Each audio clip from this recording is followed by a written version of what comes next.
Ladies and gentlemen, I welcome to the stage our awardee for the Europe of Freedom Awards, President KLAUS.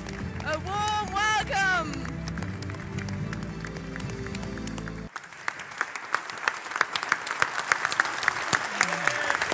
Thank you. Many thanks for bringing me to Stockholm and for conferring upon me the European Freedom Award. I haven't seen my speech in the European Parliament for many, many years now, but it's very interesting. Thank you for showing me that. Well, I was shocked. I was shocked that I wrote 100 books. The information is definitely not true. But I must say I didn't write 100 books. I wrote many books. But one book was published today here in Sweden, in Stockholm. And this is my book about the irrationality of the migration and the irrationality of the behavior of European political elites. So this is not 101st book, but the book which just today appeared here in Stockholm. So it's a great opportunity. I am really honored. I am really honored. Let me express my gratitude to the Institute for Direct Democracy in Europe, to its General Manager, Laura Ferrari, to its Vice President Peter Lundgren, he disappeared somewhere, and to all of you for choosing me to be the very first laureate of this award. I must say that I've got already some awards in my life. I don't know, not 100, but many. But I have never got an award from a Brussels-based institution. This is a very, very, very strange feeling, and I would never expect to get an award from a Brussels-based institutions. It's a special feeling, but it proves that there are also some freedom-friendly institutions in Brussels, which is a very positive information for me.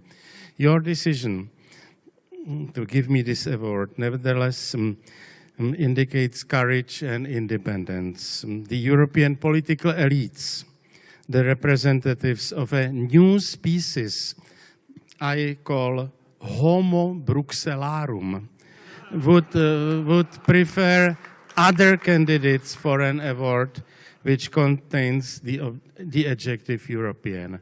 I have a difficult task to speak after Nigel Farage. It's very, very difficult. It's a real challenge. He already said everything, and so I will make some modest comments to what he said. So they are not happy. The European elites are not happy with someone like me getting the award with the adjective European. But I'm more interested in the known freedom. For me, for someone who was born and spent his whole life in Central and Eastern Europe, the word freedom has always been absolutely fundamental. Due to my life experience, I do hope that I am able to fully appreciate the meaning of it. It is by no means a mere abstract term. It is part of my life. For us, who spent decades, in my case, the most productive years of my life, in the oppressive communist political and economic system, the term freedom has become an embodiment of our dreams and hopes. The word freedom meant more for us than for people in Western Europe and America, who lived in freedom and therefore took it for granted. We were deprived of many liberties and opportunities which were quite normal in Western countries. We lost a lot, but we also got a chance to learn something very important. As a consequence, we are able to appreciate the true meaning of freedom, and we have become sensitive, if not oversensitive, to all symptoms of its weakening. The fall of communism opened the door for freedom and democracy in our countries. We enjoyed it tremendously and erroneously supposed that freedom is here and is here to stay. We were wrong. During the 27 years after the fall of communism, we have slowly begun discovering that we live in a world which is different than the one we dreamt of. It became evident that the lack of freedom is not inevitably connected with only one, however evil, form of totalitarian and authoritarian regime with communism. There are other non-democratic isms and institutional arrangements which lead to similar results and consequences. Due to them, we live in a far more socialist and etatist, controlled and regulated society now than we could have imagined 27 years ago. We feel that we are, in a number of respects, returning back to the arrangements we used to live in the past and which we had considered gone once and for all. I do not have in mind specifically my country, but Europe and the Western world as a whole. After the fall of communism, my optimism was based on a strong belief in the power of principles of free society, of free markets, of the ideas of freedom, as well as on a belief in our ability to promote and safeguard these ideas. Today, coming slowly to the end of the second decade of the 21st century, my feeling is different. Did we have wrong expectations? Were we naive? My answer is different. I don't think so. We knew that socialism or social democratism is here to stay, and due to its internal dynamics would expand. We were always afraid of the green ideology, in which we saw a dangerous alternative to the traditional socialist doctrine. We were aware of the built-in leftism of intellectuals. We followed with great concern the excessive production of undereducated intellectuals that emerged in the West as a result of the expansion of university education for all. And communism had been based on an apotheosis of science and on a firmly rooted hope that science would solve all existing human and social problems. To our great regret, the West believed in the same fallacy. I can assure you that we were aware of all that in the moment of the fall of communism. We, perhaps, underestimated some other crucial issues. we probably did not fully appreciate the far-reaching implications of the 1960s. The fact that this romantic era was a period of radical and destructive denial of the authority of traditional values and social institutions. We underestimated the growing apotheosis of human rights.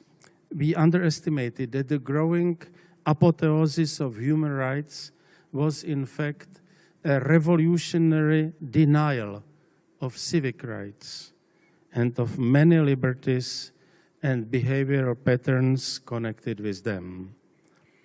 Human rights do not need citizenship. That's why human rightism calls for the destruction of the sovereignty of individual countries, particularly in today's Europe. And finally, we didn't see all the side effects of the European integration process and didn't fully recognize the very special role played by a construct called the European Union. Nevertheless, our learning process was very fast. I am frustrated that even now, not many people in Western Europe see it. Most of them see only what the EU propaganda wants them to see. They seemingly believe that the EU is a peace-guaranteeing community of nations, a democratically run grouping of countries where the demos feels like a demos, a coherent entity monoculturally based on European values and behavioral patterns, an entity which centralizes only a small part of decision-making, only the issues that cannot be, because of existing externalities, solved efficiently at the level of individual countries. They seemingly believe that the EU is a conglomerate of countries where all are equal in the Orwellian sense. A family-like institution where the weaker members are significantly helped by the stronger ones. An institution where the opposition to official views is welcome, allowed, and made possible. An institution where there is a genuine, democratically formed and implemented policy, etc., etc. Nothing can be farther from the truth than this propagandistic scheme. The current European Union is something else. It is an entity without demos, which means without democracy. It is an entity with only a weak common identity. For many of us, being a European basically means a geographical delimitation. As regards our identity, we are primarily Czechs, Italians, or Swedes. And we are proud of it. There are some European commonalities, but Europe has never been a melting pot. It is an entity which misuses the term subsidiarity for disguising the actual state of affairs and the predominant tendency, the ever-growing centralization of the EU decision-making.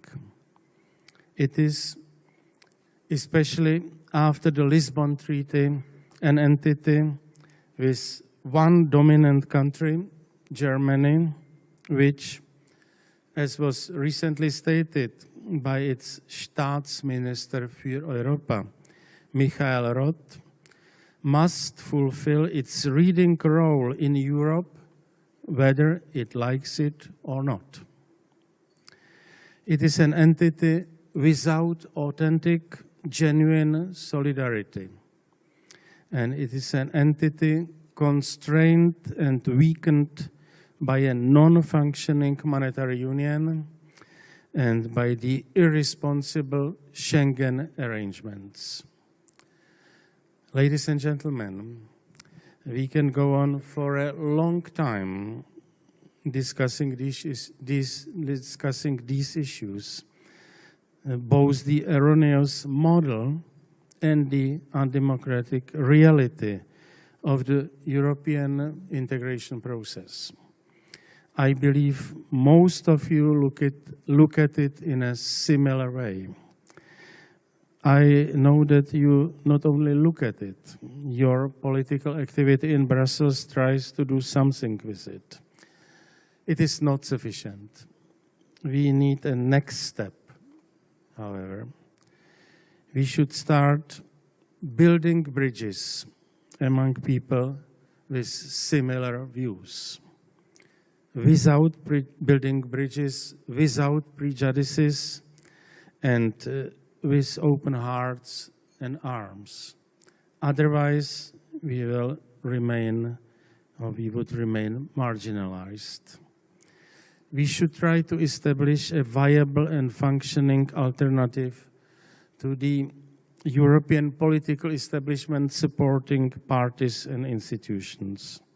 This alternative should bring together all those who believe in Europe of independent and sovereign countries, who believe in freedom and classical European liberal democracy, who believe in the possibility of the return of political accountability as close to citizens as possible. This is a task for the very near future, not for a distant future. We should start doing something about it now. Today's event could or should become an impulse to it. Once again, thank you for your award and thank you for your attention.